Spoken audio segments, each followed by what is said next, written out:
আজকে মুসুর ডাল ধনে পাতা আর টমেটো দিয়ে করা হচ্ছে, একটু পাতলা করেই করা হচ্ছে। মোটামুটি হয়ে গেছে, আর এই 3-4 মিনিট এরকম একটু ফুটলে পরে এটা রেডি হয়ে যাবে। ছুটির দিনগুলো বেশ আমরা কাঠের আগুনে কিছু না কিছু করে থাকি।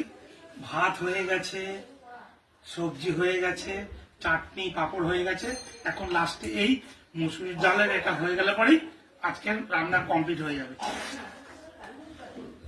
কাঠের আগুনে রান্না করে মজাই আলাদা, আর টেস্টও খুব হয়, খুব টেস্ট হয়।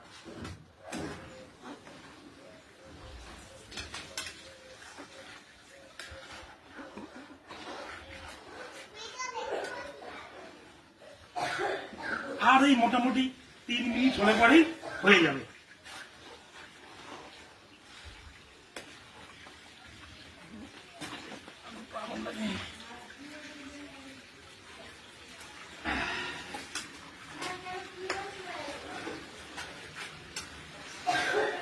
হ্যাঁ, ডালটা হয়ে যাবে আর 2 মিনিটের মধ্যে।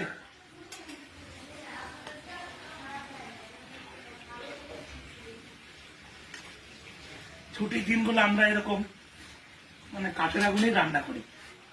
রোববার তো করি, বা অন্য কোনো ছুটির দিন হলে পরে এই কাঠের আগুনেই আমাদের রান্না করে। শীতকালটাই হয়, গরমকালটা আর করা হয় না।